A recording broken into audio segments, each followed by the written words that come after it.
Hey everyone, welcome to another episode of The Other Side of Addiction. I'm your host, Al Richards.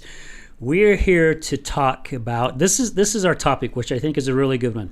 We can't heal the parts of us that hurt if we are numb. And I just really, really love that. And where I got that is from our special guest today, Shay. Thank you so much for being here with us. Thank you for having me. I'm excited to chat. Oh my gosh, so are we. And we were talking before the show how we met, and I reach out to so many people and follow so many other type of addiction groups. I got to start taking better notes so I know where people are coming from. But again, thank you so much for your time. Yeah, I really do bet. appreciate it. And she even brought her husband, Aaron, is in the studio with us. So we actually have someone who can give golf claps whenever that's appropriate. So thank you, Aaron, for being here. And I am joined today, like I've said on many, many shows, I'm just a lucky son of a gun because I always get to be surrounded by such beautiful women. And I have my lovely friend Andrea here today. So Andrea, thank you for taking time out of your day to be here. Thanks for having me. Greatly appreciate it. Yeah. And she's involved with all kinds of cool stuff too, which I think maybe we'll mention the the geezer thing at the end of it. Sounds good. Okay. Yeah, all right. happy to. All right. So Shay, I was looking at your website, checking out some of the stuff that you have there, which we will also share at the end of this episode. But girl, man, you've been through some things, right? I mean, a couple things. This is what's so cool about being or having a podcast, because having people like yourself on the show, it's my therapy. Yeah. Because I get to learn a lot more about what my wife battled through, and still, even though she's 19 months sober, I still get to learn different things that really help me help her. Yeah. Even though I will not 100% understand it because I've not walked those shoes, and I will not pretend, because I used to think I knew everything there was about addiction, and I realized, excuse the language, I didn't know shit. Yeah. To be honest with you. So tell us a little bit more about yourself. Sure. Well, thanks again for having me. I'm excited to talk with you guys. And yeah, maybe you found me on Instagram, maybe you found my website. Who knows? I'm all over the place. Yeah. But yeah, so I'm Shay. I am the oldest of four, born and raised here in Utah. Probably a lifelong Utah, and I love it here. I mean, it's beautiful. It's gotten a little crazy the last couple of years. Yes, but it has. That's okay. We'll deal.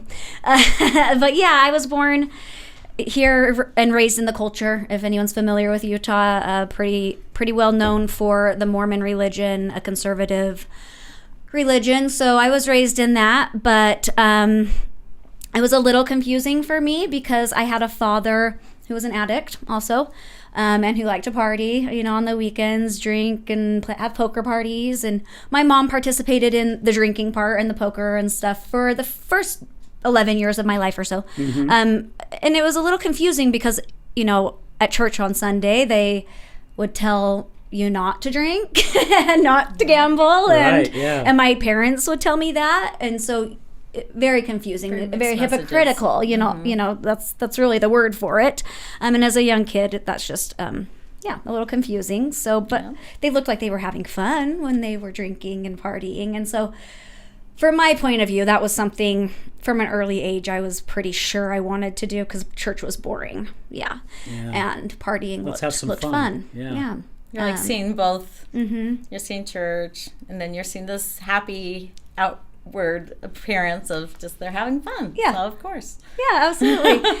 But also I was a good girl. I was also like, I'm an achiever. I like to do well at things. I'm a rule follower at heart, really. I have this like devil angel thing going on where it's like I'm a rebel, but I also am a rule follower, and I don't know, mixes sometimes. But yeah, so I was a good kid through high school. Like I didn't drink through high school. I actually followed the rules there. So I'm sorry, I'm lost where I was going with my train of thought. Anyway, it was confusing because being told not to do something, so following that rule, but knowing you want to eventually, right? Yeah. Mm-hmm. And then also living in kind of a toxic family environment because my dad did have other addictions as well. So, with the drug use, it was chaotic.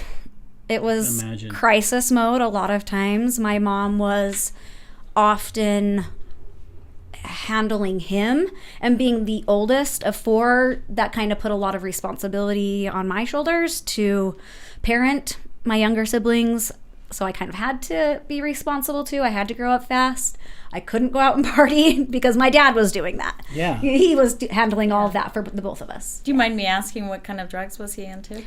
Man, I mean, pills, cocaine, those are the ones I know for sure. So I don't want to speak for him. Yeah, But marijuana, alcohol. Wow. Yeah.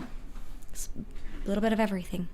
And I started to see that more around the age of 12. He started, being in institutionalized jails and stuff like that. So that was kind of those teenage years. I had to grow up quick. Yeah, so sounds like it.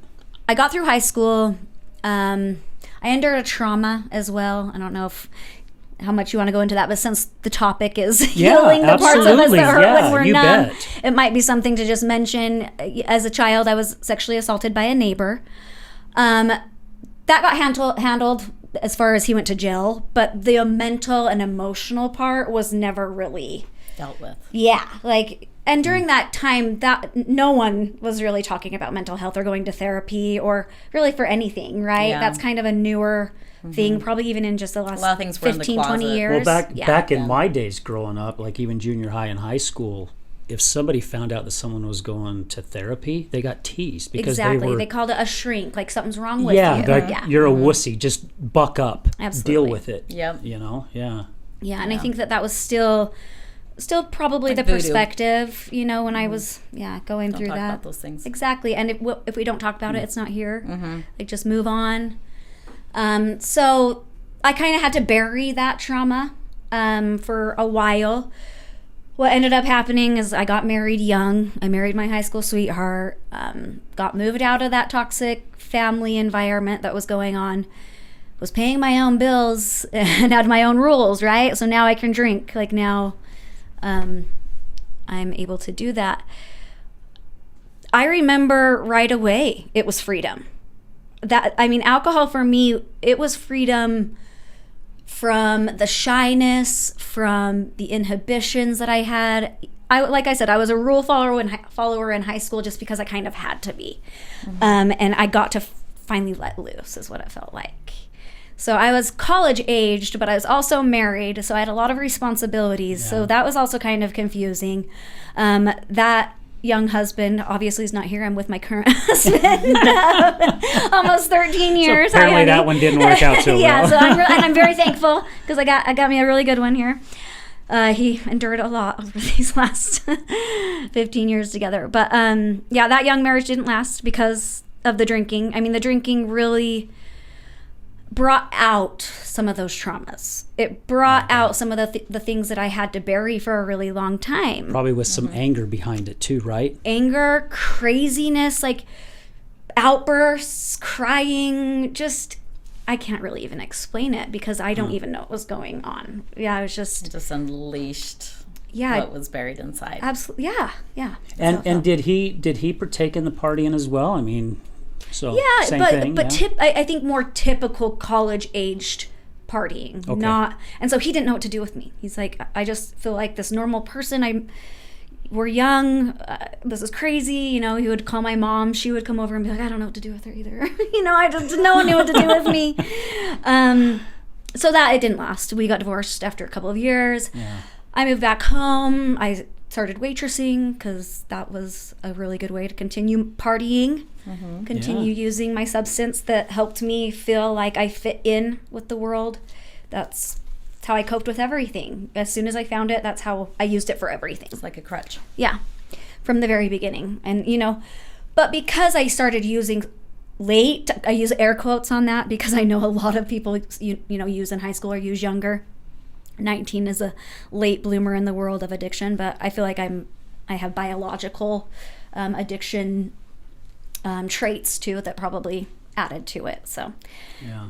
Anyhow, after that divorce, it amplified for sure because there's so much shame too with divorce, especially when you grow up in the culture that I did, where, you just suck it up, basically. Yeah, You stay married. yeah. My mom stayed married to my mom for to my dad, for years until I was an adult. She... Yeah, because they didn't really believe, because my mom and dad, I just lost my father in February. Oh, I'm sorry. And gosh, what was it? We didn't even speak or see one another for 5.5 years, and the last time I saw him, he's on his deathbed. But my mom and dad were together since the age of 16, 17 years old, and I tell you what, their relationship was cats and dogs every single day. But like you said, it's that culture that they had that you just stick it out. Yeah. It's Yeah. crazy. And you get shame when you don't abide by Yeah. the rules that society has laid out for you, or that your family has laid out for you. Like, this is what you do. So yeah, a lot of guilt there. And so I partied more, but I hid it I hid it pretty well, I think. I hid it from myself really well. So I met my husband during that time, after that divorce, during some pretty heavy partying, and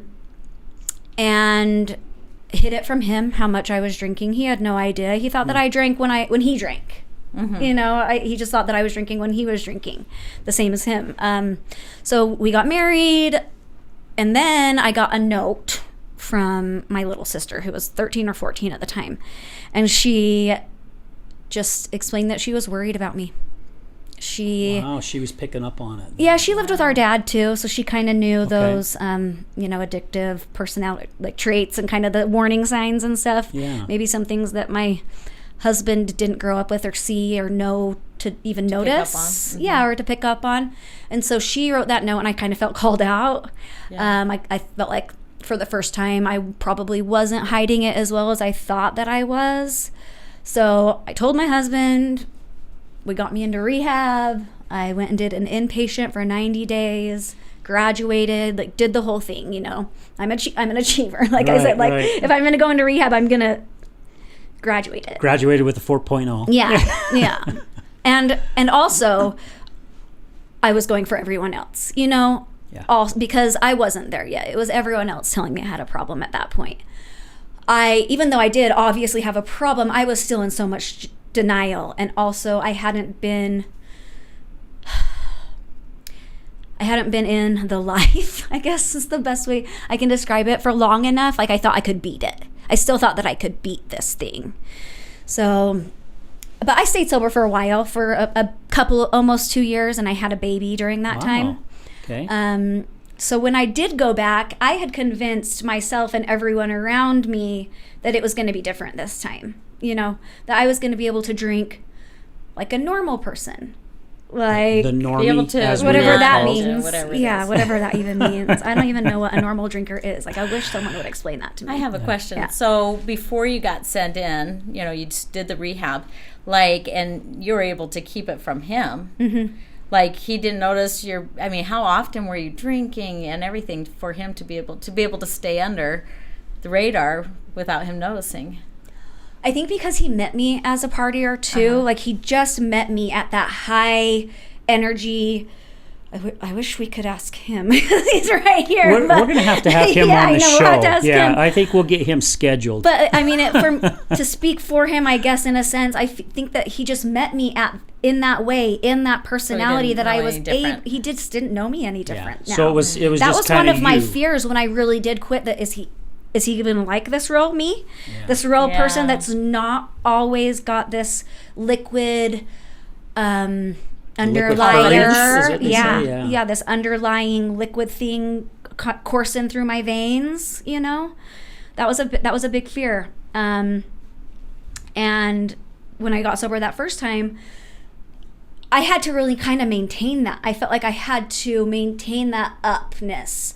I didn't do the real work. I was in therapy. You go through therapy when you're in rehab. You talk about the things. You say you're an alcoholic. You admit to having problems.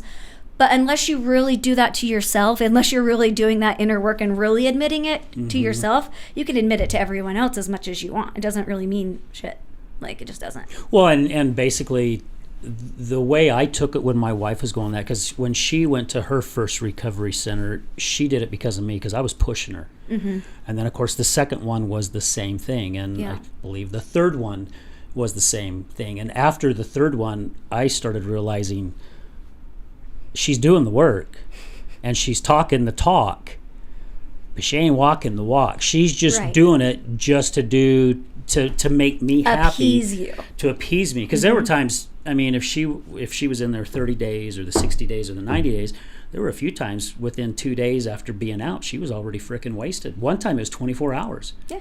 And I'm like, I don't what did we do get that this for? shit. What was that even for? Why are you going just to turn around as soon as you get out to start using again? I don't get it. But again, that's us on the other side, right, Aaron? I mean, we don't have a clue. We think we understand it, and I don't know how many times I'm like, just stop. Yeah, and people ask me that. They're like, what was the difference then? Like, why is this time now that I'm 2 years sober, right? Yeah. When I decided in 2020 versus when I went to what we were talking about just now, rehab was in 2010. So that was a decade ago. And I think that's important that we talk about that too. Because, that I feel like that's where my journey started, was 10 years ago or 12 years ago now. I have a hard time adding in the math of the sobriety and the recovery and when the addiction was and the sobriety amounts, and it just is hard to do the math. But yeah, so the difference was back then it was never for me.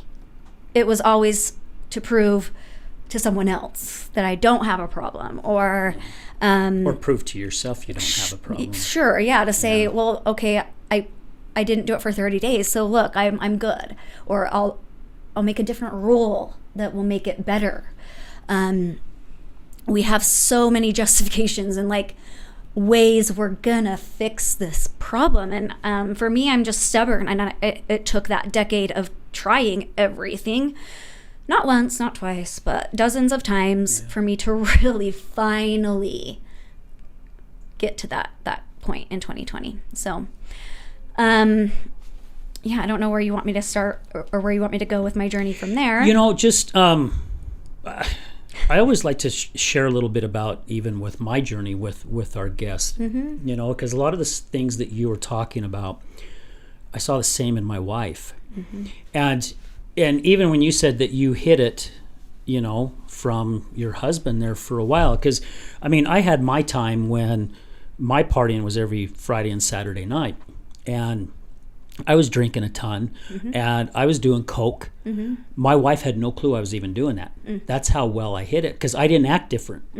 I still acted the same. I wasn't one where you see some people where they're tweaking and they're grinding their teeth and, they're all fidgety. For me, man, it was just like chilling and having some drinks and enjoying life. And to have an immaculate yard, too. And have an immaculate yard, yes, because I spent a lot of time especially on Friday, which was my first party day of the week, But, and just seeing the stuff that my wife went through and watching her battle at times when she would even tell herself, I got it. I've got this. Yeah. And then, of course, she didn't. Yeah. And then she'd say the next time, okay, I've got this. I've got it. And because she went 13 months sober once. And it was probably about the 6th or 7th month, our relationship was just kick ass. Yeah. We've been together 16 years now, 17, been married 13 or 14. That's pretty bad. Babe, just don't quote me on this. Yeah. Anyway, but... Now, where was I going with it? So, but now I don't even remember where I was going with it. But so when she went 13 months sober, our relationship was killer. It was the best it had ever been, even from the time we first met. And when she ended up taking that drink after that 13 months, the body and the brain is a strange thing, because when I caught her taking that drink, I got all pissed off, and she was defending herself. No one can make a mistake around you. Everybody's got to be perfect, and blah, blah, blah, blah, throwing it back at my face. Her whole life, our lives, imploded from that time, because shortly after that, she got her first DUI. into It rehab. spiraled, right? It got Oh, worse. it spiraled, Yeah, and it yeah. went crazy. It got to where then she couldn't hold a job. She was losing a job every time she got a job. Then she got pulled over. I mean, she lost her license. Then she took off driving again and got pulled over again. And it was driving on a suspended license and another DUI. And it was in jail, out of jail, in jail, out of jail, in jail, out of jail, in rehab, out of rehab, in rehab, out of detox, jail, detox, rehab. I mean, it just... And I kept getting on that hamster wheel with her, and I'm sure Aaron was probably doing the same thing. Mm-hmm. And I was speaking to a lady yesterday who found me on A Tribe of Giants, and she reached out to me, and we got on the phone. She lives in Arizona, and we were talking, and she goes, Al, I ended up being addicted to my son's addiction. And I just started laughing, Codependency. and I says, oh my gosh. I says, someone told me that once, that I was addicted to my wife's addiction. And it's so hard for us to understand what someone who is going through the addiction, what they're going through. Well, you love them too.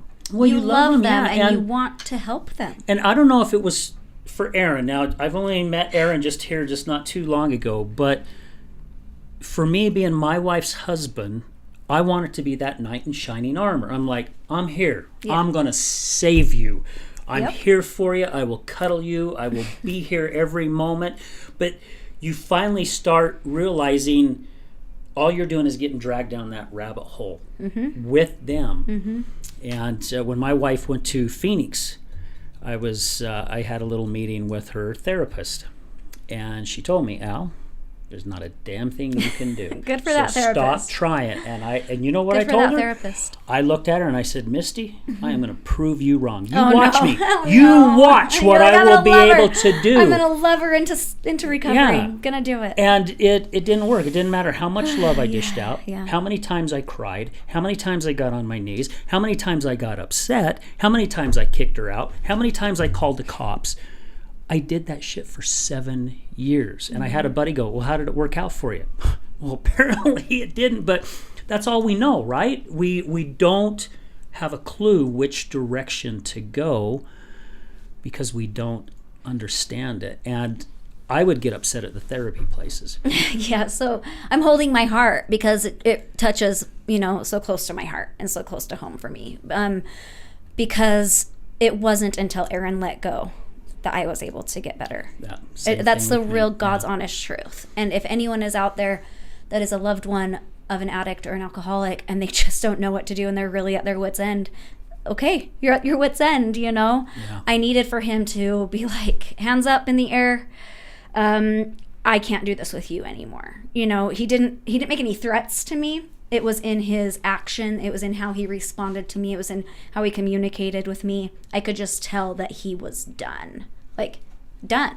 He didn't kick me out, none of that. But I found out later in recovery that he was looking at apartments. He was ready to get me out of there. Like, he was over my toxicity. He was over everything that I was bringing to the home and to our children's lives and the chaos that I had to survive with my dad, and I'm brokenhearted that's what I put on my kids for as long as I did, and on Aaron. But it was really when he let go that I found acceptance. So, yeah. And I like that you said that it's when he let go, because I was able to get out of our apartment that we lived in, and luckily, well, a lot of people know the story from watching a lot of our shows, but I was thinking about committing suicide because I couldn't come home to what I was coming home to every day. Was able, with a good friend who worked for the West Jordan Police at the time, and she kind of gave me some suggestions. Hey, look at doing this. And I took her advice, got out of our apartment. I did get a different apartment. And luckily, she got thrown in jail, so it kind of gave me that time. And the last time that she drank, it was really bad. I really thought I was going to lose her. When I dropped her off at detox at the LDS hospital, I left there slamming my hand down on the steering wheel, just bawling, going, I've lost her. She's going to be gone. That's how much alcohol she had in her. And she's tiny like you. She's like 5'2", It's crazy about how much these little 115 bodies can pounds, hold. It just is insanity.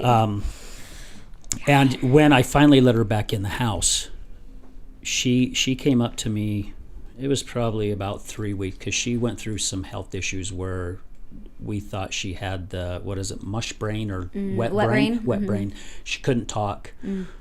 She's 10 years younger than me, and she's shuffling her feet because she couldn't hardly walk. And our conversations was nothing because I couldn't understand half the shit she was trying to tell me. It's terrifying. But once she started getting out of it, she came up to me and she goes, "You've changed." And I said, "No, I haven't changed." She goes, "No, you've changed." She goes, "It's almost like you're getting on with life without me." And I said, "Look, I want you in my life. I mean, I have filed divorce 3 times and canceled it 3 times because something is keeping me here, and I'm here. I want to be here for you, but you're making it pretty damn difficult." Yeah, you're making it really hard on me. So I'm like, if you want to get on this train with me, get on this train with me. I'll hold you with open arms. I mean, I will cradle you. Get on the train with me. But I says, if not, see ya. Train's leaving. Because I cannot do this anymore. And it sounds like that's where Erin was at. But that's when I threw up my hands and finally said, enough's enough. That's when I started noticing her starting to change. And what plus, is that? What I is don't know. it? Is it because you're being rebellious? It's like, I'll show you or something? Yes. You I know? mean, that is a big part of it because I do have, I mean, ask anyone, ask him. Tell me not to do something, watch me do it. Like, no matter what, that is just how I am. It's how I've been since I was little. And yeah, I think I'll fix you. I'm like, I'm not broken. That's what my wife used to say. Like, I'll Same teach thing. you, though, that I can do this. But I was never, ever, ever, ever doing it. It was just a wreck.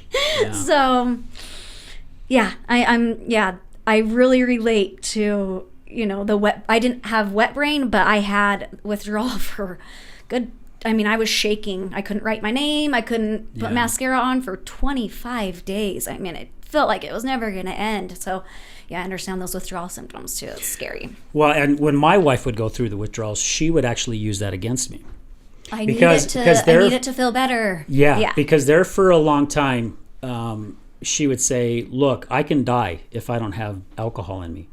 And when I started learning a little bit more about it, I'm going, oh my gosh, it's not like a heroin or other drugs where you detox off of it. You actually need medical care because it can kill you. You could go through was it convulsions and seizures, that's what I was looking for, and you can die.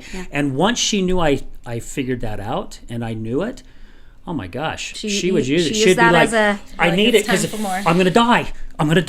And you're going, I don't want to see you die, but what do? I don't want you freaking drinking because I know as soon as you taste it, you're going to finish it. Yeah.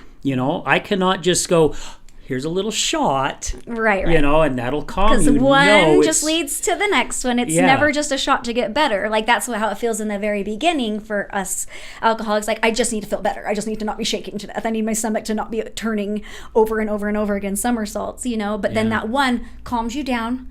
And then it gets your dopamine flowing and the serotonin receptors like, okay, now we feel better. But now, so then what's more? One more gonna hurt. What's one more? Then by noon, you're drunk. You're drunk. And it's just like, looking at it now from the outside, it's just so crazy. I don't have a better word. It's so insane. Yeah, it is crazy. Well, let's take this time right now to stop for a quick commercial break. And then when we come back, let's talk about we can't heal the parts of us that hurt if we are numb. And because I've used a saying before, if we don't heal the wound that cut us, we'll bleed on the, or if we don't, gosh, I'm trying to remember how I put it now, but it's like if you don't heal with what cut you, you'll bleed on the people that didn't cut you. Right, or something like that. But I've posted that on my Facebook quite a few times. But hey guys, stay with us. We'll be right back. Have you ever been in a car accident? Do you know what to do after being in a car accident? Are the insurance companies going to take care of you?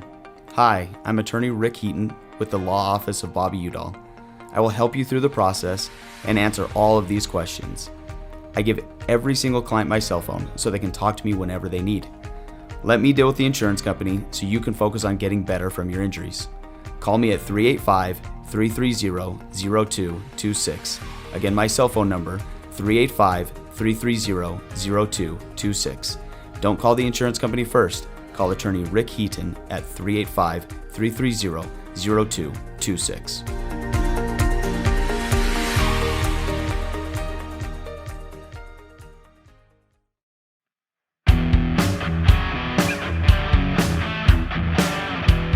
Hello, my friends. This is Brad Neufeld, and I want to thank you for tuning in to the Resilience Talk Network. You can listen to my show, Resilience, every morning, Monday through Friday at 8 a.m. Mountain Standard Time. On my show, we will be discussing what it takes for you to overcome the day-to-day challenges that all of us face in life, as well as some of the devastating ones that may lead us to feelings of hopelessness and despair. It's my goal to provide you with the tools and skills that you need to overcome anything that is thrown your way. To find out more about my show, visit our website at www.resiliencetalk.com. That's www.resiliencetalk.com. And as always, until we meet again, go for everything that you want in life and make it happen.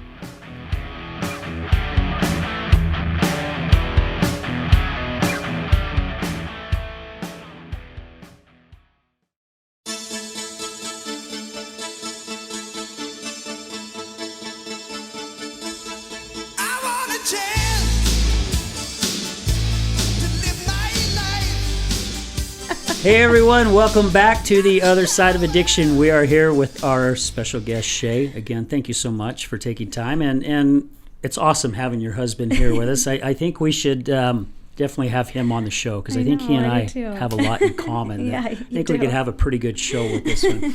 And we are joined today here with our beautiful co-host, Andrea. So again, thank you so much for being here. Thank you for having me. Yeah, it's always great to have you here with us. So thank you so much.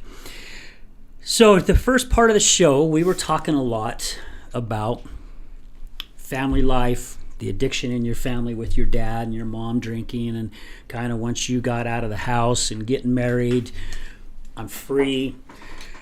You finally realized addictions got a hold of you, and I have learned from so many of our guests, about the time you realize that, you're usually in a pretty deep hole. It's something you don't realize at a very quick, because it takes that little while to dig, and then finally you start looking back and going, holy shit. Yeah. Look what I'm destroying in my life. I'm destroying so many things. I'm destroying my relationships. I'm destroying friendships. I'm destroying my life. The title that we had, we can't heal the parts of us that hurt if we are numb. And I think that falls for the majority of us, not just those who have suffered addiction, because there are other people who numb themselves, not with just drugs and alcohol, but they numb themselves with porn or gambling or sex or eating or the phone, social media, work. There's so many different types of addiction. Clothing shopping that you shared with us. Matter of fact, Andrea and I are going shopping right after this. We're not ready for rehab on this one. Okay. Yeah.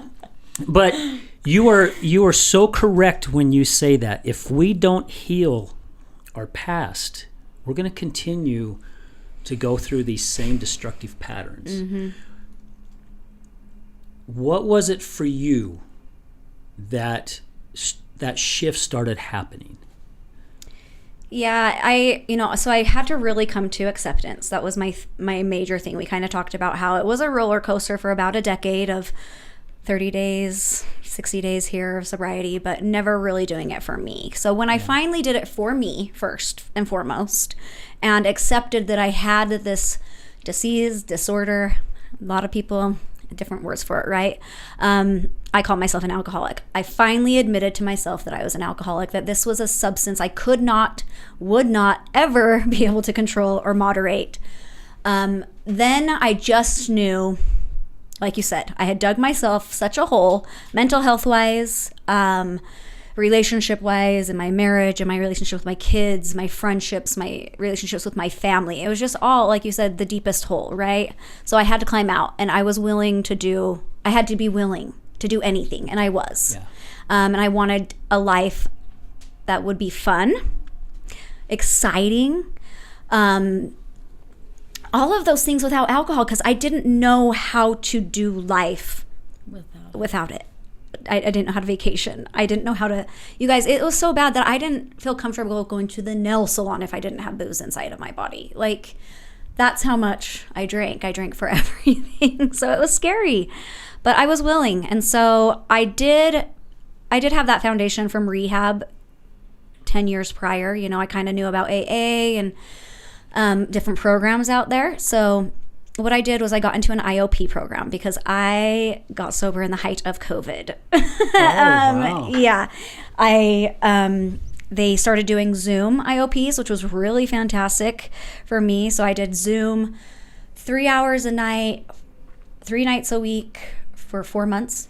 And that was good to just connect with other people that were going through the same thing as me on the same, in the same amount, like in early recovery, right? We're all just barely getting sober. We're all in that very early mindset. Also having a moderator that can kind of give assignments and stuff like that was helpful in the beginning. So before you go on, just to let our listeners know what IOP is. Oh, yeah, sorry. It's intensive outpatient. Yes, intensive right? outpatient program. Yep. Yeah. Okay. And I did that through IMC, through the Day Spring program, really good program. If you're in Utah, it's a great one.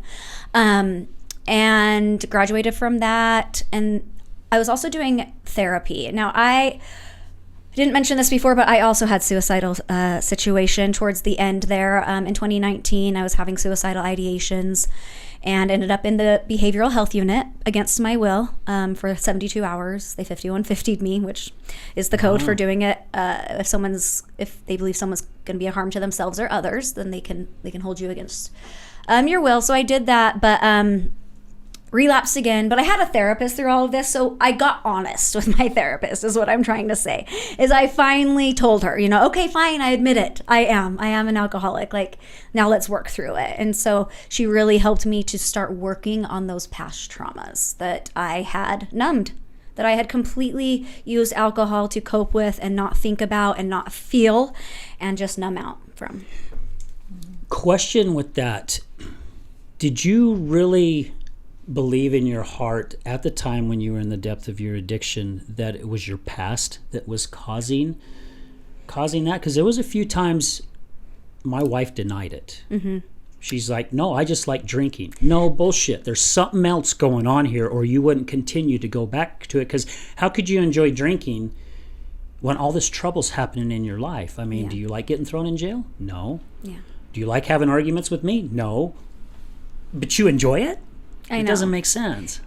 And what we're talking about is we enjoy those first 20 minutes and then it all goes to hell, right? Then it goes to shit, yeah. And I think that, like I did know a part of it was me coping with my past and just not wanting to deal with a lot of the trauma and stuff that those are scary feelings. Those are hard feelings. Like it was, it was a lot to unpack.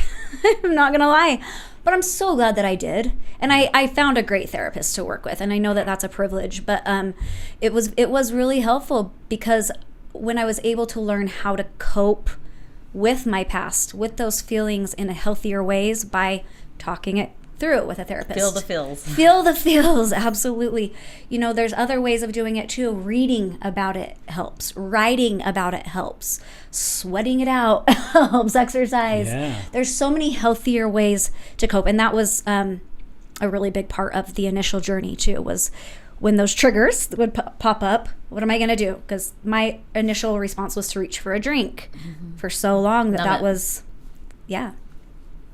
it. So it was learning how to change that immediate decision into something else too. And that's not an easy process. No, it was a long process. It's still ongoing. I still speak to my therapist. A month. I wish I could talk to her more, but she's not that available. We had a gentleman on the show, and I've known this gentleman for quite a few years through networking. I remember he came up to me at a networking group and showed me he got his 5-year chip the night before, which is really cool. And he relapsed a few months back after 5 years. Yeah. After 5 years. Now he's back on track again, thank goodness. He got himself, he's like, oh, no, wait a minute. Life was much better the other way. So he's really busting his ass. But I just can't imagine having that fight continuously, probably the rest of your life. Because my wife said to me once, when I threw out the saying that a lot of us say, just stop. Just quit. If it's such a problem. Yeah. My wife said, so I love ice cream. Now, my wife said I should go to AA for ice cream because I just freaking love We have ice an ice cream. cream story. Oh You my know, gosh, so okay. my wife even told me once, she goes, what if I told you you could never, ever have ice cream ever again the rest of your life? And I thought about it. And of course, where my mental state was at the time, I'm like, that'd suck, but ice cream isn't destroying my relationships. Yeah. You know, that was my Yeah. excuse. But now that I go back and I look at it a little bit more, I'm understanding what she's meaning by it. I mean, The pull. it's the pull. I mean, that would be like, and I'll share it this way because we've had people come on and talk about their sex addiction. If someone told me I could not have sex the rest of my life, I'd be, oh, hell no. Right. Hell no. And you don't even It feel like ain't you have a gonna sex happen. addiction, right? Yeah. So Yeah, so Yeah. that helped me understand the pull that addiction has. How about your on phone? us. How about don't pick up your phone for 24 hours? I try to think that was sugar. Freaking love. I mean, I have monk fruit, but still, Yeah. like something sweet. Yeah. Like it'd be like not being able to have anything sweet ever. Oh yeah. And that's the best way know? to describe it to someone that doesn't have dependence to substance, right? That just can't understand like the just stop, like the phone thing, the sex thing, the things that we do really enjoy that have that pull. Think about that intensified by just so much more because of the 100 chemical, times. the Yeah. actual chemical addictiveness. Stopping addictiveness, Yeah. new word. So yeah. Well, and I've shared on the show a few other times, but there was a study. Someone told me this like 15 years ago. They did a study up at the University of Utah on addiction, and they had people with all types of addiction. They hooked all their monitors up to the brain and everything, and they found out the brain triggers the exact same way for every single addiction. It's Same part not of the the brain, drug, yeah. it's not the alcohol, it's not the porn, it's not the gambling, it's not the eating, it's not the phone, social media, gaming, whatever it is. It's The reward center. it's the reward center. So the Yeah. brain, there wasn't no variance. There wasn't no variance. The brain reacted the exact same way. So again, It's that's just what's where, your thing? yeah. What's your thing? What's your thing? And that's the thing too, where people need to get a better understanding about the addiction. Even if they learn 5%, oh my gosh, that's huge for us because it gives us just a little bit better idea of the pull Yeah. that happens. I have a funny little story about this with his mom. Actually, she had a bite of chocolate, and she was describing how the chocolate felt to her. How it feels so like smooth going down my throat, and so warm in my belly. And I'm over there like, that's how alcohol feels for me. Yeah. Chocolate doesn't do that to me. That's what alcohol does to me. You know, and it was so interesting how she described that so perfectly for my same thing with a different Yeah. thing. Well, there are people addicted to chocolate, Yeah. you know, that have that feeling. So, yeah. All right. Share. So you've talked to your therapist. Yeah, so I got willing. So IOP therapy twice weekly in the beginning, really unpacking stuff. I want to get to the bottom of this. You know, let's go back to it. I'm an achiever. I want to figure stuff out. I just want to know. And so, yeah, really unpacking things with therapy, getting connected with people. So I did get into the AA community. We were in the height of COVID, so people weren't really meeting in rooms, which was good for me. We were outside, which was nice. Doing meetings was cool. I did that pretty religiously for the first 5 months. I needed to be face to face with people that were like me. I needed to hear the stories. I just really needed to surround myself with that. AA got a little difficult because being somewhere for an hour a day is hard when you're a mom and a wife and are busy, you know, and I did start to fill my time. I started a business. I started a mobile spray tanning business when I got sober.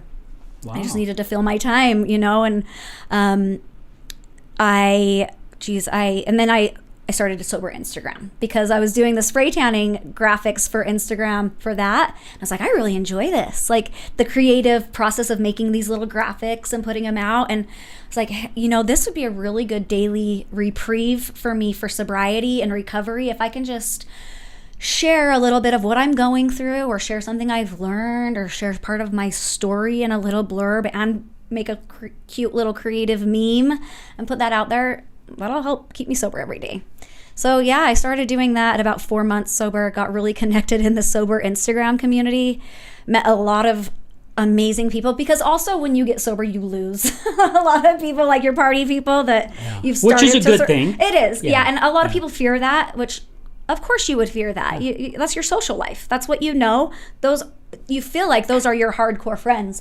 But what happens when you start to get sober is you just kind of realize you don't have the same things in common anymore, because what you want to do is not what they want to do, just different ideas of a good time. And you realize too that they really don't have that much of an interest in you anymore. It's like they don't. Yeah. When you're a drinker, it's not fun to hang around with non-drinkers. Mm-hmm. I was that way when I was a drinker. I was like, you're boring, but like they're not. They're just in a different, they're just have their wits and heads about them is all. Yeah. So, yeah. But, just made me feel sloppier when I drank around people that weren't drinking. So I totally get why people wouldn't want to be around sober people. But anyway, it just made more room for more authentic connection. And I have friends like that are in Arizona, like my best friends now live in Arizona because I met them on sober Instagram. Wow. But we've gotten together 3 times now. We're going to get together again in September. Like, it's just, awesome. Yeah, getting connected has been so important. Yeah. They say the opposite of addiction is connection. And I really believe that. Connection and getting out there, the volunteer work, which is part of that connection. Yeah. Because that's where my wife's at right now. She's gotten on some kind of committee through USARA. Good for her. I just completed the training that USARA, it wasn't through USARA, but they help with the Certified Peer Support Specialist training. Yes. They do that, and I just did it through USU, the extension of USU. Yeah, they're a great organization. Yeah, that's a really great organization. Matter of fact, they're going to be one of our vendors at our summit that's coming up, and they gave us a free booth last year at Recovery Days, which we're very grateful for, and I think they're going to do it again for us this year. When is Recovery Days? I want to come. It's in September. I don't know the date yet, but I'm sure I have an email. I hope it's not during my trip, because I'm out. I reached out to Rachel yesterday and was asking her about the booth. So, cool. I'm not for sure the date, but last year they did it up at the Galvin Center. Nice. I'll have to look into it for sure. Really cool, and I would have never, ever have thought that I'd be sitting at Recovery Days. At a booth at a Recovery Days. Yeah, seriously. I mean, I think that's how he feels about me sitting here in this podcast chair, honestly. Like 2 years ago, you versus 2 years ago today, I don't even know you. I don't even know you. Because I'm a different person. Oh, yeah. I bet. Yeah. Yeah. Well, and he probably is too. I'm sure he is, because, I mean, and I don't want to speak for Aaron, but it's changed me. Uh-huh. It's helped me be a complete different person as well, because I was one of those people driving downtown looking at the homeless and the addicts on the street going, why don't you get your shit together? Mm-hmm. What the hell's wrong with you? Mm-hmm. Give back to society. Mm-hmm. Well, now that I've been in the depths of it, I'm going, I was wrong. Yeah. So flippin' wrong.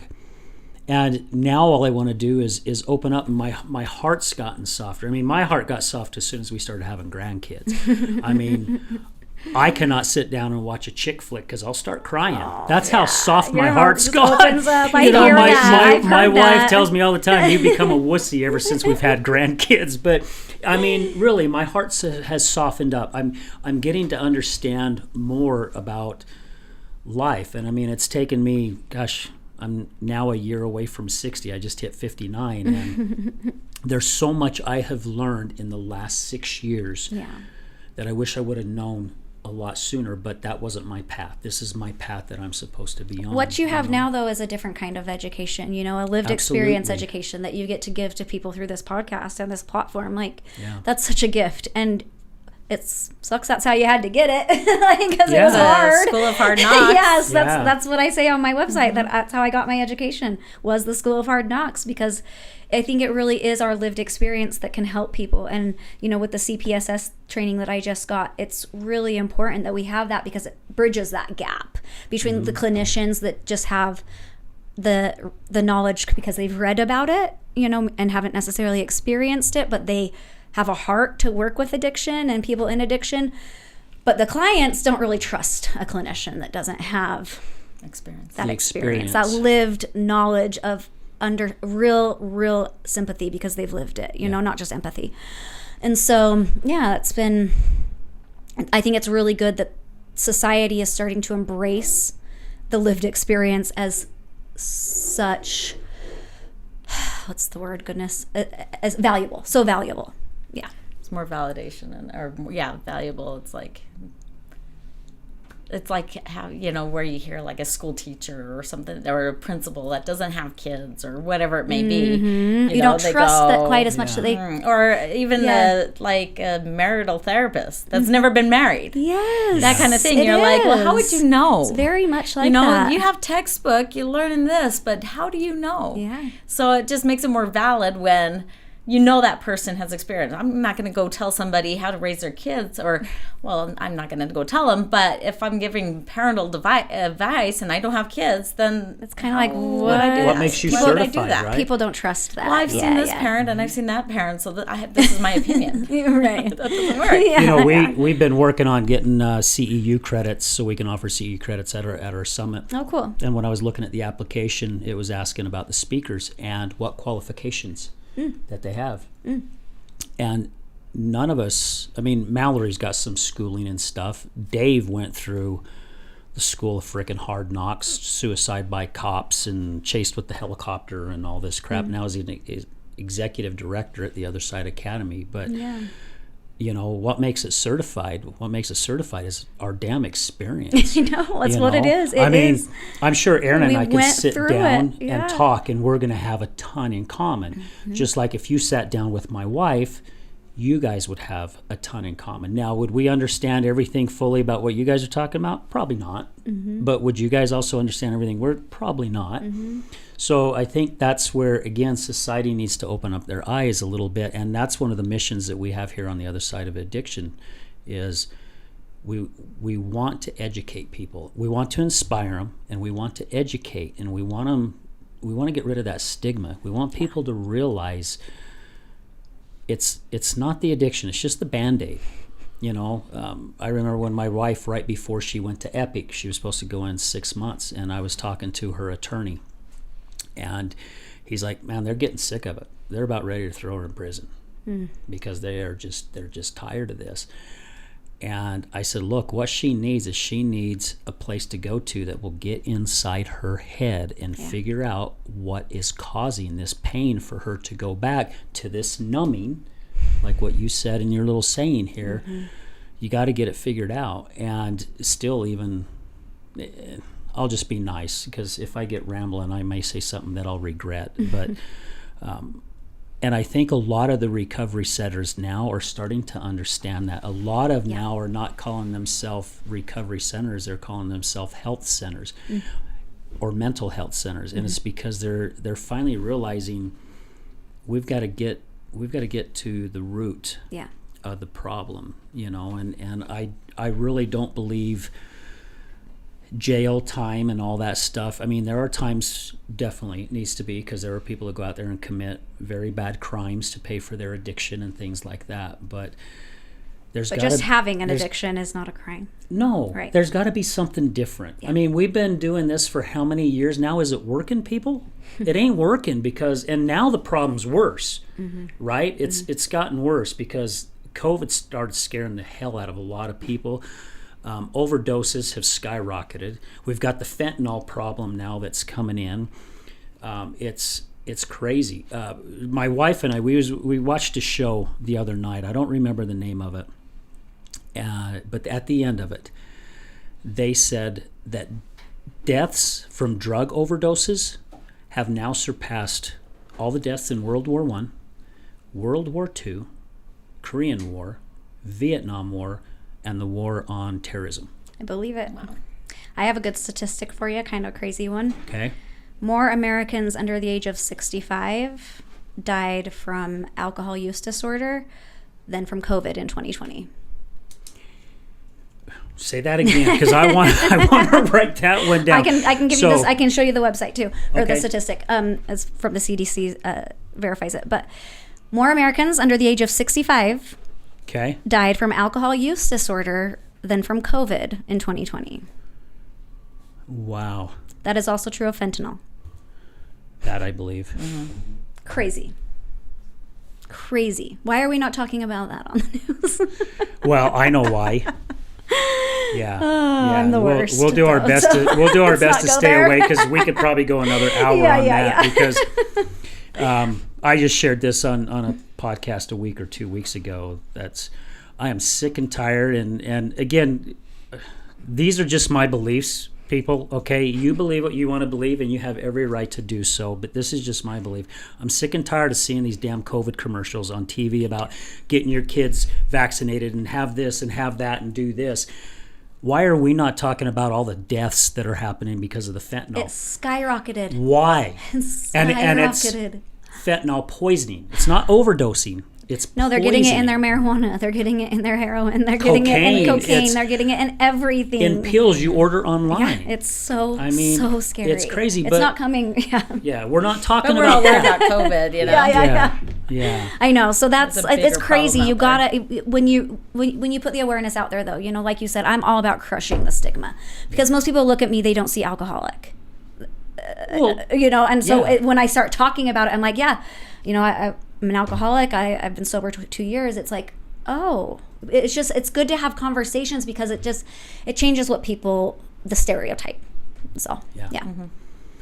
Yeah, because a lot of people do think once you're an alcoholic, it is said that once you're an alcoholic, you're always an alcoholic or a drug addict. And also to get rid of that label, you know, when I'd go to AA meetings with my wife and she would get up and say, "Hi, I'm Jeanette and I'm an alcoholic." You know, I remember telling her once on the way home, I'm like, "This is up to you, but I would really wish that you would not say I am an alcoholic, because the words that follow I am follow you." Now she gets up and say, "Hi, I'm Jeanette. I'm in recovery." Interesting. So she's not labeling herself as an alcoholic. She's labeling herself that she's in recovery, and she'll be in recovery the rest of her life. Yeah. And I like that label And the better. mind hears that. Yeah. You hear that. Because it is a true statement. Two powerful words are I am. Very, very powerful. Yeah. Those who follow the universe and the energy and all that stuff, yeah. And I think that they're moving away from the labels. I think that it is going more into alcohol use disorder, because that spectrum is so vast, right? I think when people hear alcoholic, they think of the severe end of alcohol use disorder, the people that have all the symptoms or most of the symptoms, where you can be on the spectrum of alcohol use disorder and have just 2 symptoms and it not be completely destroying your life. And I think that helps open up the conversation a little bit I'm more on the as spectrum. well. Which one? Yes, there's so many these days, but I mean, it's an awareness thing. And I think that for me, I needed the label in the very beginning. It was important for me because it was how I was able to make my mind say, okay, never again. But as I've gotten farther along in my recovery, as I've done research, as I've read more books, as I've listened to other people who have alcohol addiction, they feel that same way. They don't want to have that label forever, because it is still such a negative connotation to it, right? Yeah. Also, they are not currently addicted to alcohol. And so they feel if they're not currently addicted to alcohol, it's harder to, it's like, why would I call myself an alcoholic if I'm not currently drinking it? Yeah, so it's a little bit, you have to define it for yourself. You have to do it how it works. Sometimes I claim the labels, sometimes I don't. It just depends on who I'm talking to, if they need to hear it that way. Yeah, it's very personal journey, I think. And you're right. It is a personal journey, because we've had people on the show that have been addicts and that who never stepped foot in a recovery center. Ever. They just said, that's typical okay, for a lot of I'm people. done. Yeah, they just decide That's they're done. it. Yeah. There's other people who have done other type of programs. There are people that done they've gotten into the exercising, or they've used other things to substitute what it is. And we're all different. And us on the other side, we have to go through what we need to go through. Al-Anon wasn't for me. I'm not knocking Al-Anon. It just wasn't for me. Not him either. I went to 3 meetings, and when I walked out of that last meeting, when we got in the car, I told my wife, I will never, ever step foot in another one of these freaking meetings again, because I get more pissed off in that meeting than I was before I walked in. It just wasn't a fit for me. Yeah. It is for other people. Right. And that's okay. It just needs to be whatever works for you. It is okay. Yeah. And that's for the addict and for the loved one of an addict. You have to figure out the path that works for you in this journey, because some people will tell you have to do it one way, and that's just, I don't believe that's true. It doesn't. All three of us, we were interviewed on a radio station yesterday, and we were asked that question about our journeys. And Dave DeRocher mentioned that. He's like, hey, there are people that come to our program that it works great, but there are also people that come in and they realize in a short period of time this ain't that for them, and that's okay. Yeah. Maybe their journey is somewhere else, and it's okay. What's not okay is if we all stay separated. We all have to come together, and we have to do this together, because that's the only way I think we're going to change things. You were mentioning how the recovery centers are changing. I think that it's also good that they're changing they aren't so cookie cutter anymore. It's becoming a more individualized, the people, the staff working there are understanding that when they individualize the program, that they get much better success. Yeah. Well, let's stop for our last commercial break, but when we come back, let's just share a little bit about where your sobriety has now taken you, because you've got some other things that you're doing. You mentioned your Instagram a little bit and stuff, but I just really think it's important that we share that information, because again, maybe that's how I found you, from your Instagram or Facebook. I don't know, because I'm out there doing so much, and I'm very grateful that I have, because it's been just a complete pleasure and honor to have you here on the show with us today, and also to have your husband here in the studio. We always like to have guests come in, but cool. Guys, stay with us, and when we come back, we're going to get a little bit more information from Shay. Good morning, this is Leticia with Computer Hospital. We are your computer repair experts for both PC and Mac. We are your community resource for all of your computer repair needs. What makes us different is that we want to fix your computer. We also do free diagnostics. We charge a flat rate labor, which means that you won't pay by the hour. All of our computer repair is done in-house with a fast turnaround time, and same-day service is also available. Feel free to stop by anytime without an appointment. We're located in Sandy at 8721 South State Street. Again, that's 8721 South State Street. Or call us at 801-987-3993. Again, that's 801-987-3993. This is Leticia with Computer Hospital, and we look forward to seeing you soon.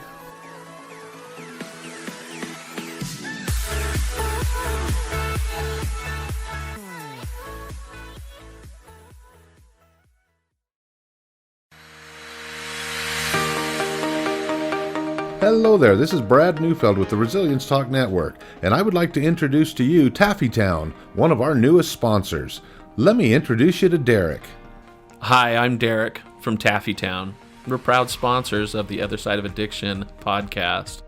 Taffytown is a family-owned and operated business still operating in the Salt Lake City area for over 100 years. We manufacture some of America's best saltwater taffy. What makes Taffytown stand out from all of the others? We have a unique recipe, a whipped-style recipe that incorporates egg whites, evaporated milk, real sea salt.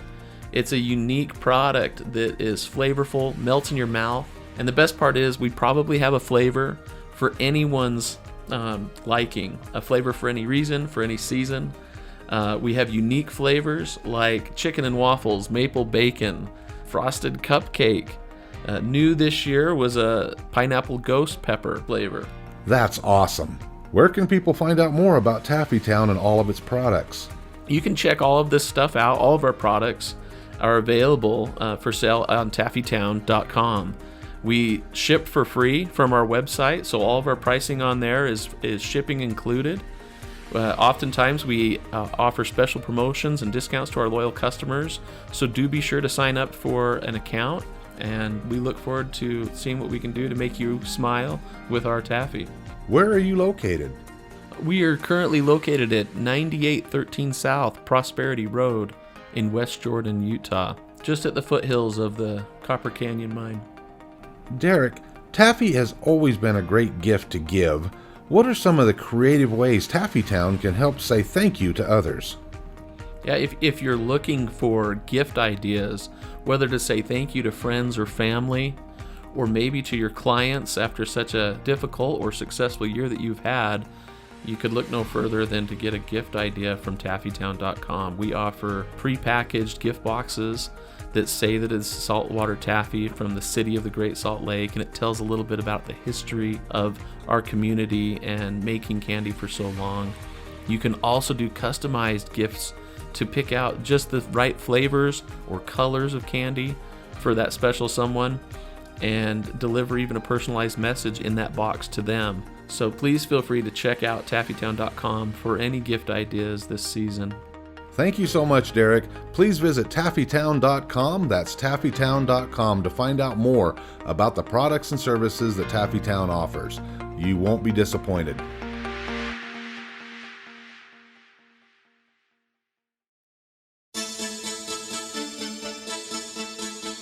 Do you know someone who's gambling with death due to an addiction? Do you know someone whose life is being turned upside down due to a loved one that's battling with addiction? Hi, I'm Al Richards. I am the host of the Other Side of Addiction podcast. I started the podcast due to my wife's battle with alcohol. Let's just say I became addicted to her addiction. Our podcast is helping people understand a little more about those who have battled addiction and those who are hurting from their addiction. Through raw vulnerability, we share stories that help uncover the root causes of addiction. Shame felt on both sides, matter of the conscious and subconscious mind, continued beliefs, and often confusing paths of recovery. We collaborate with real people and their stories, as well as licensed professionals, to help our audience gain a better understanding of addiction. You can find us on Resilience Talk Network. You can also find us on Facebook at Mr. Al Richards. That's Facebook at Mr. Al Richards. You can also find us on YouTube. Just look up the Other Side of Addiction podcast.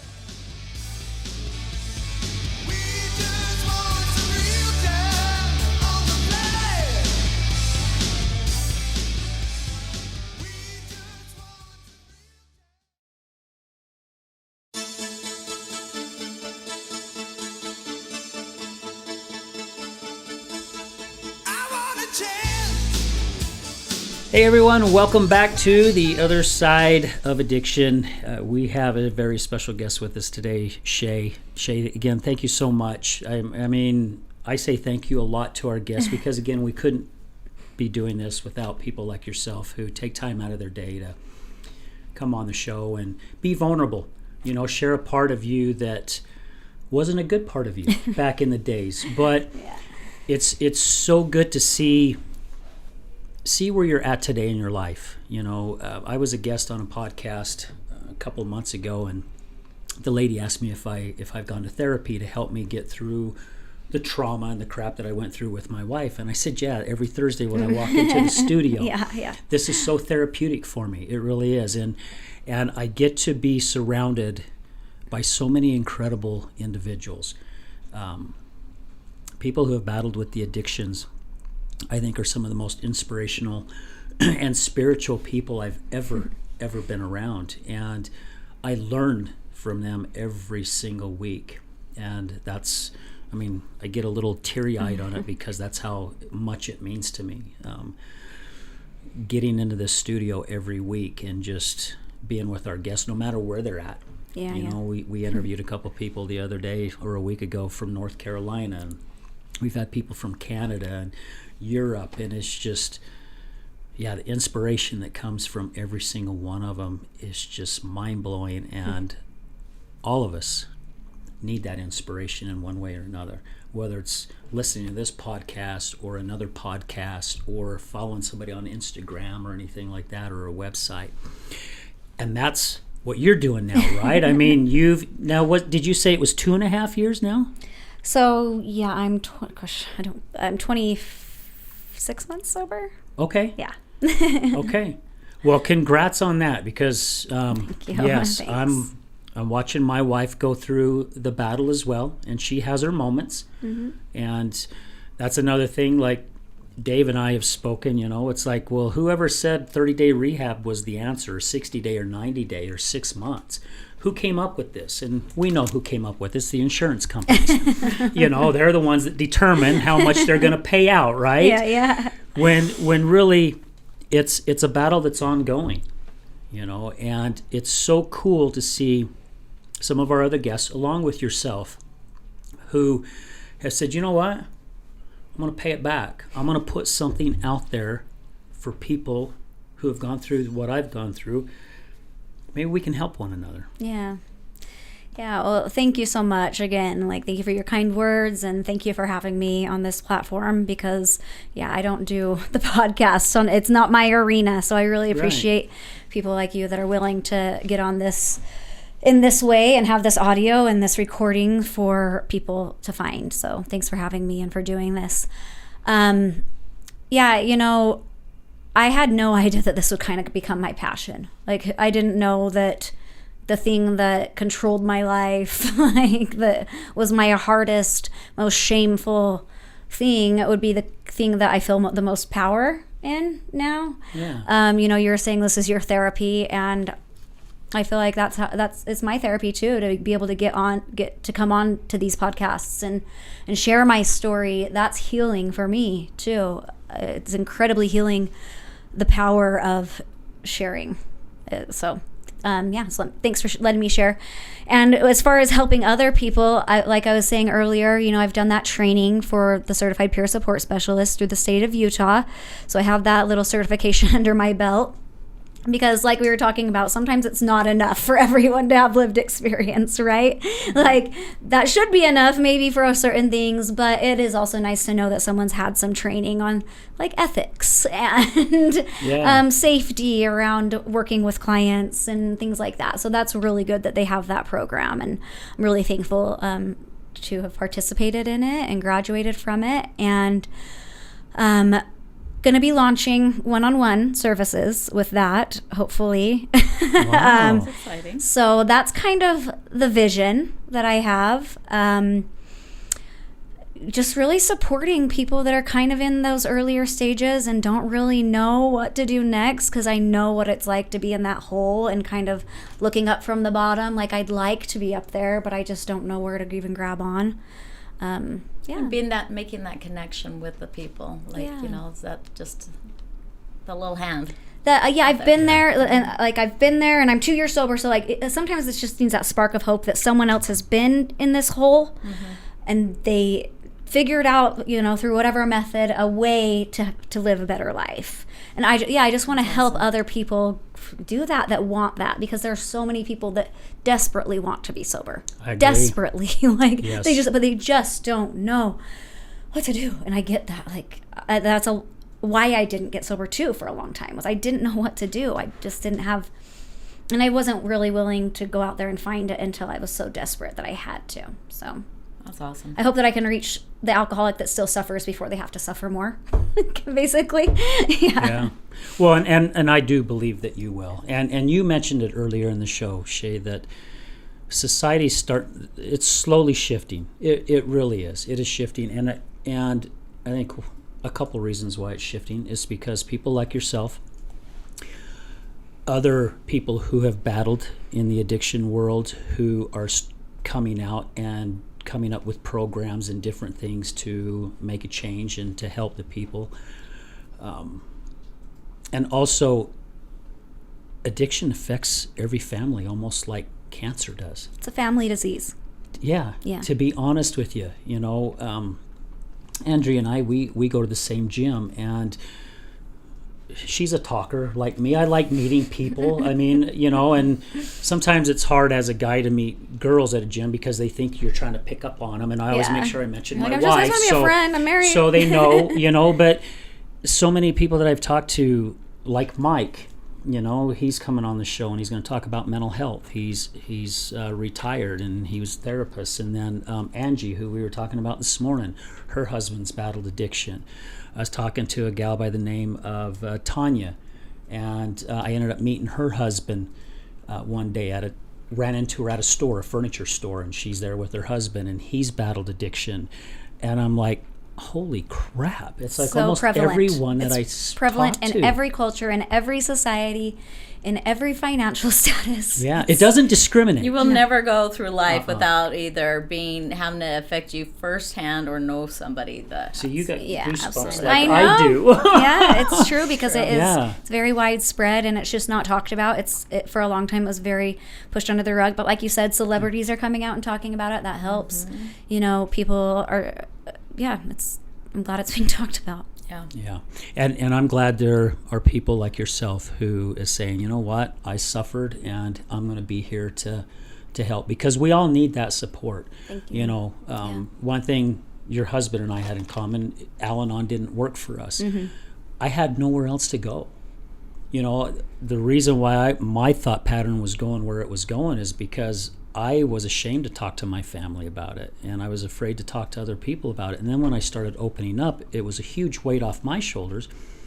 And that's when I started realizing how widespread this problem really is. And it really helped me because it gave me a chance to talk and get things out. Because when we're holding stuff in, we want to do things that numb us as well. Because that eats you alive. It's not. Yeah. We actually feelings are called feelings for a reason because Yeah. we feel them. Yeah, we right. actually feel them physically, you know. And so when you have that feeling in there, even though you're not identifying it or saying that it's there, it's still there. Yeah. And so it's eating us up inside if we're not addressing it and actually moving through it. So. Yeah, and it has to be addressed. It really does, because it is not taboo. Now, there are some people who are alcoholics and addicts out there that are not good people. But I would say the majority, it's got to be in the 80% or higher, I feel, that are just really kick-ass individuals. They're just lost. Yeah. And they need help, and all of us need a helping hand. You got support, luckily, from your husband. I He have didn't leave incredible you, support. right? I'm very He hung fortunate. on I and- had family support, husband support, Yeah. financial support, a lot of privilege around me. I really understand that too. And I think it's important that we recognize those things too in recovery when we're helping others, that we meet them where they're at. You know, that we only offer what someone is willing and able to do at wherever they're at in their journey too. So yeah, it's so personal. Yes, it is. So how can people find you? You can find me on Instagram. My handle is Shay Sober, SHAY Sober. My website, shaysober.com. Facebook, Shay Sober. Just Shay Sober everywhere. Sober. Shay Sober. Just Shay Sober. Yeah. How did you come up with or that? just alone or Yeah, right. Yeah. I wanted something that people could think of that they could remember easily. So it's like in my, Stay Sober. Shay's my. I love it. Yeah, I actually use the hashtag Stay Sober, and my email is Stay Sober with Shay Sober. So love it. yeah. That's cool. Yeah, that is. Catchy. That I'm is gonna follow really you. cool. Okay, thanks. Yeah. Well, I think I'm already am. I got to double check. We're not sure if Because that's how we he met found from me, somewhere. but Yeah. And sometimes people introduce, like I've talked to a couple gals here just this week where people said, "Oh my gosh, you need to get a hold of Al." Todd Sylvester. I think Todd Sylvester would be a good one. He does a podcast. Yeah. His podcast is great, and he's been doing it for, I think, 5 years now. He's at where we're going to be at Cool. here very, very soon. We just feel it. We're gonna, because it's because of all the great people that we have on this show. But and Todd's doing extraordinary things, and there's a lot of other people out there that's doing it. Yeah. We all need one another. It's good work. It's Yeah. good work. If you can, when is. you can get to the point where you can help others with the work that you've learned, I think that's good stuff. Yeah, and as soon as I find out what day in September sober days are, or recovery days, I'll definitely let you know. Please do. I'd like to. I'll attend. shoot it It'll be out fun. to you. Hopefully we will have our booth out there again. But yeah, oh my gosh, is there any last thoughts you would like to share with our listeners? I mean, I would just say to anyone that's out there not sure what to do first, I would say just try to be willing to do anything, and then only take what works. Like that, do what feels right for you. And there's a lot of resources out there, and people are willing to help you. People want you to succeed. And there's a really, really good life on the other side of the bottle. It's not boring. It's fun. I love vacations sober. I never thought I would say that. Never. I love them, you guys. That's awesome. We just went to Laguna Beach for a wedding for a week, and I can't tell you how many times I would catch myself just like so grateful to just be present and not like, where's the next bar? Where's my next drink? Yeah. How am I going to get my next fix? Because in the past, that was all I cared about on vacation. It wasn't a vacation. That's not a vacation. That was a well laid out plan on how to get drunk constantly. Like, and just then not remembering it or being sick from it. So yeah, I just want people to know that even if it feels like a good life or a fun life, or those things that you feel like you could never do without alcohol, are completely possible and actually fabulous. Yeah. And it is possible to get sober. I Yeah. mean, seriously. We do it recover. is. We do recover. Yeah. We can. Awesome. Andrea, do you have anything you'd like to share at closing? About this, or did you? Just whatever. anything? I mean, yeah. Well, I appreciate listening to your story. Thank That was you. awesome Thank you. to hear that and to see your growth and your shining. Oh. You know, and it's, sometimes things happen to us in life, and different reasons. But I think when you take those things that are negative and turn them around and make them a positive, it's never a waste. Yeah. Yeah, I agree. It's like that mess is now my message. That's something that we say a lot. Good and point. yeah. Yeah. Thank Now, you have something though, right? You're part of is it Geezer Fest? Is that Yeah. right? So just real quick, share with our audience just a little bit about that real quick. So August 13th is Geezer Fest, and I am working with John Gossett and Tracy Gossett, who has their nonprofit. It's Life's Worth Living. Okay. And so it's for suicide prevention and awareness. And the reason why I'm working with them is, where did that t-shirt go that I brought here? I don't know. Threw it somewhere. You had it in a plastic bag Okay. and Is that okay? Oh, because we switched spots. So- Thank you, Shay. Yep. So my journey of just growing and healing, and you take things in life and try to find a positive outlet. Yes. So I started painting a little over a year ago. And I've seen some of For your therapy. paintings, and they are amazing. And they just kind of taken off. Like, people would reach out, and so I do commissioned work. But anyway, this lion I painted. That's so cute. And so a friend of mine reached out to me and said, hey, I want to use your lion. Because lions stand for courage, strength, leadership, different things. And they, I guess the purpose of it is we are working with Geezer Fest, and the little slogan is, let's all live to be geezers. But it's to create awareness for suicide prevention. That's so cool. And we're selling these t-shirts, and the proceeds go towards the foundation. I love it. So it's awesome to be a part of that.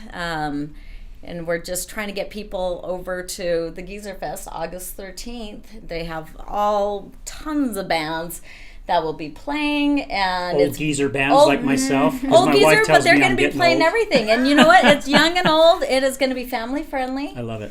and it's going to be awesome. Where is it? So it's in Springville. Okay, cool. Yeah, so I've got oodles of posters that I just got out to get out, and Cool. but it's a good cause, because again, I think that kind of stuff, people die from suicide quite often, and Yeah. ever since like COVID, that increased, and with the economy the way it is, and the government and everything, it's hard not to get discouraged and stuff, and some people just choose the easy out, Yeah. and it's Permanent hard. decision. Yeah. Well, and that's one of the reasons why I wanted you to bring this up, because we also know there are a lot of people that suffer with addiction, and they don't have the support or know how to get the help that they need, and they're so fed up of dealing with it that they end up taking their lives. You know, there are some, yes, that overdose mistakenly. I don't think anybody ever wants to overdose, but there's also some that Not just fun to get say, your stomach pumped. I'm tired of having this battle, and the easy way out for me is to just get out of here. You know, so yeah. It's very sad. It I'm is. glad that there's a more awareness coming up about it and that it's being talked about, There's because it's another thing that hotlines was to call. just buried under the rug forever. Yeah. That when you bring it to the forefront and you start using language and letting Start people know noticing about it. signs and you know, different things, and I think it is becoming more open that people could talk about it, because I don't think there's a single person here on the earth that hasn't thought that. Yeah. Or considered it. You know, I've had 2 attempts, and one was when I was like 19. The other one was a few years ago. And yeah, I had my stomach pumped. It was not fun back when I was 19. And this one, you know, anyway. So, you know, it's just there's alternatives and help out there. Love it. Well, thank you. Thank you for what the both of you are doing. Yeah, thank you so much for everything. Thank you. Absolutely. Guys, another awesome episode, and we just want to say thank you, as we do at the end of every show. Just thank you to all our many, many sponsors and those who believe in our cause and what we are doing. Brad, Resilience Talk Network. Again, this show wouldn't be happening if it wasn't for Resilience Talk Network and his kind heart and loving arms. Matter Behavioral, our platinum sponsor. Thank you, guys. Just thank you to all our listeners, all our guests co-hosts, people who come in, watch this show. Just thank you to everyone. Wish everybody a fabulous week. Thank you for all your support. When you guys see this episode or any of our episodes, please share it. Just share an episode with one person. Ask them to like and subscribe to our channels. We're on all the platforms. We're really working hard to build up our YouTube. You know, so please share it with people. It really, really helps us out, and it helps us reach a wider audience. It really helps us get out there, because somebody out there needs to hear this message that was shared today. I mean, somebody out there is just waiting to hear this. So we need your help to get this shared. Thank you again, everyone. Greatly appreciate it. And remember, addiction is giving up everything for one thing. Recovery is giving up one thing for everything. We're out. Okay, hold on.